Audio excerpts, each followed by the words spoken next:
Right. Today, I have a special guest with us today at healthygoods.com, Natural Health Podcast with Dr. Ben. Today we've got Les Nachman. He's the founder of Live On Laboratories and the producer of Lypospheric vitamin C and some other nutrients. Les, thanks for joining us today.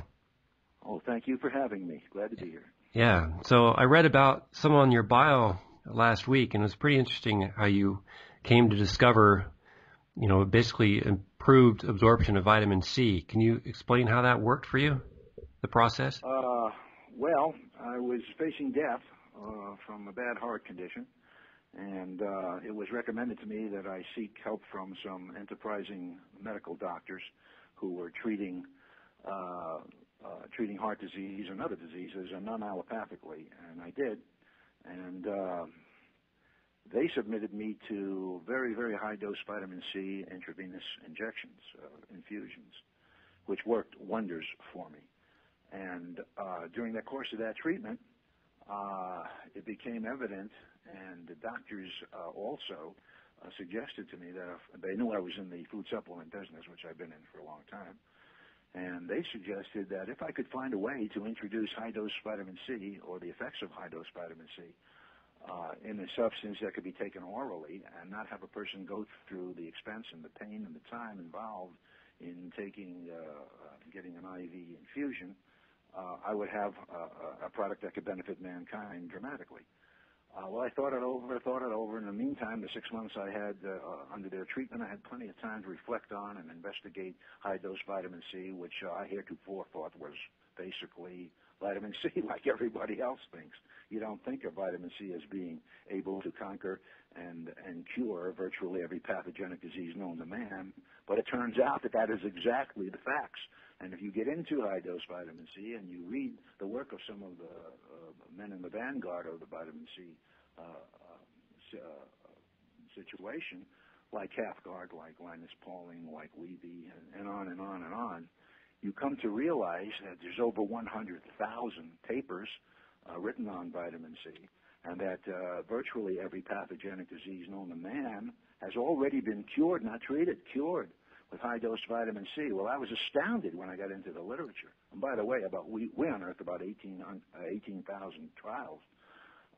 So I became very, very interested, and I saw what it was doing for me. It produced collateral arteries around my blocked arteries. It reduced the blockage in my two remaining coronary arteries to the point where I got my life back, and I didn't have to die, as I was told to go home and do. And because I had just sold my business because of my heart condition, I was in the olive leaf extract business. In fact, I invented the version that we sold and patented is in my name.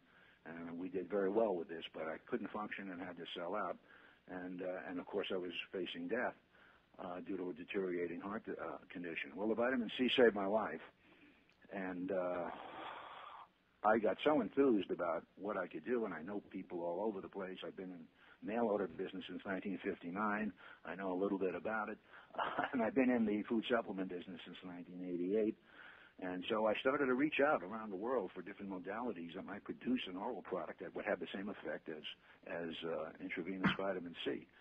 And it turned out that liposomal encapsulation technology, or LET, was the answer.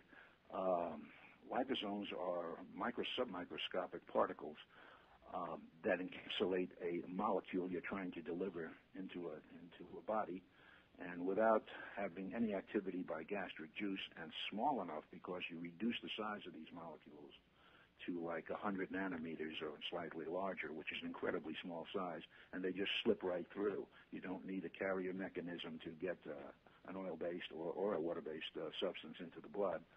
And the original patents on liposomal technology were developed in the late 70s and early 80s, and have long since expired. And I went on a quest, and my wife and I spent a whole lot of money coming up with a liposomal preparation that could uniquely deliver vitamin C. Now, we determined along the way that you don't need high doses. I was typically getting 75 to 150 grams of vitamin C in a 3 or 4 hour period with my IV infusions. And we determined that we could get the same results from about 5 grams of liposomal vitamin C, simply because it not only circulated in the blood, but it uniquely was taken up intracellularly almost immediately, which is a process that takes time and energy for blood-borne vitamin C molecules to achieve. And anyway, through a process of elimination and various extractions and various methods, we came up with a process that would produce a liposomally encapsulated vitamin C, and we started to market it. And it took several years to get people interested. Well, I had plenty of people who were interested, people who understood high-dose vitamin C. And they're few and far between in the medical profession, but not so much in the alternative medicine world, which you are a part of, I presume. Right. And so little by little, we started to make headway with it. Until now, it's a very, very good business for us. And I don't know how many thousands of lives we've affected positively, but I would invite everybody to take a look at our website, and you'll get a little handle on what we do and who we are and so forth. So that's how I got interested in it. And I'm in my 75th year now, and I feel fit as a fiddle, although I had some other issues. Not only were my arteries clogged, but because of my restricted blood flow to the arteries, I had 3 episodes that affected my heart muscle with a lot of scar tissue and so forth, and that was causing me some problems. But believe it or not, I again reached out, got away from allopathic medicine, and got some wonderful stem cell treatments in the Dominican Republic, and that restored my heart muscle, if you can believe that.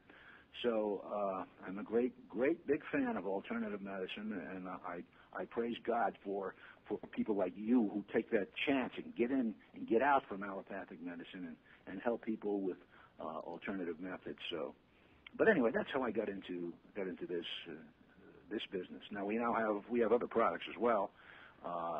Glutathione. We have a vitamin C, a vitamin B formula that's just great.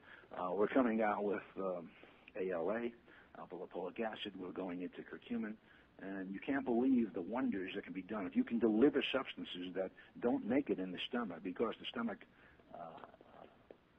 gastric juices deteriorate, if you can get it directly into the bloodstream, you can perform all the wonders that these substances, attributed to these substances, if you can just do that. Yeah, curcumin would be a good one. Oh, boy. Well, I don't know if I want to mention the C word, but there's wonders for that. ALA, you get doctors who are infusing patients with strokes who come in their office who are enlightened enough to do it and can get away with it if they have a hospital away from the mainstream or practice. You can stop a stroke almost instantly with diabetic neuropathy.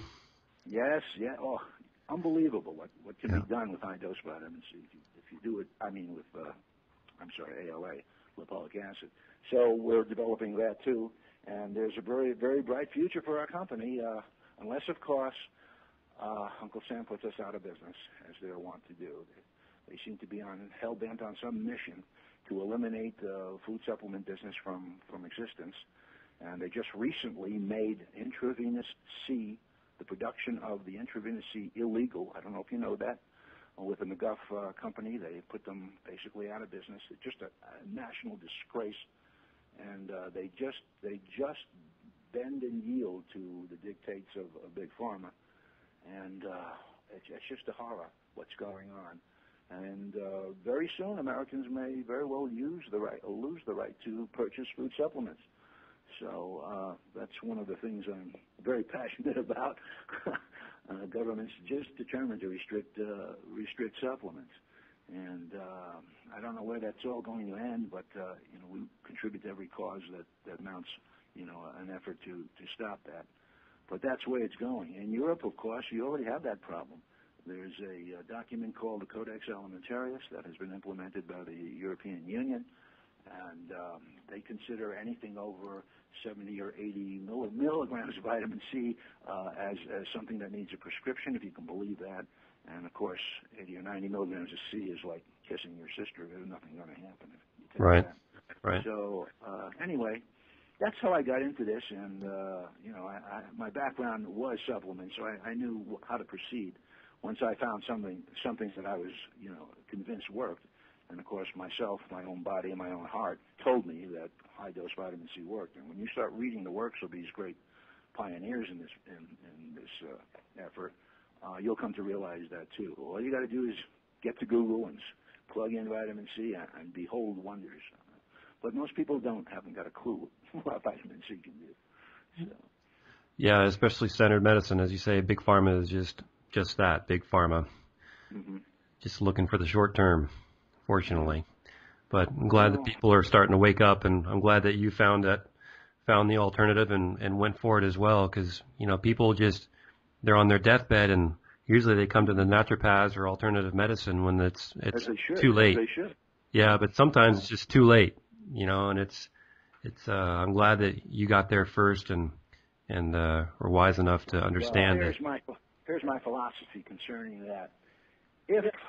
I'm not putting down allopathic medicine per se in total. You get a hot appendix, where are you going to go? Chiropractor can't get out. And there are certain drugs that are known. You have to have it. Somebody's got to make the insulin that the diabetics take, and so on. So allopathic medicine most certainly and definitely has a place in our lives. But when you reach the end of your rope with whatever you have, if it's cancer, heart disease, Lou Gehrig's disease, sclerosis, dystrophy, just go on and on and on. And you're given a death sentence, as I was, twice actually, and told to go home and die and get your affairs in order. And that's the most chilling thing you'll ever hear when you're at a doctor's office. Most people succumb to that because all they know is allopathic medicine. So they grew up with. Your doctor is God. Yep. And they go home and dutifully die because that's what they're prepared to do. My contention is, and the reality of it is, which I know is the truth, is that if they tell you they can't help you anymore, that's not the end. It's the beginning. Yep.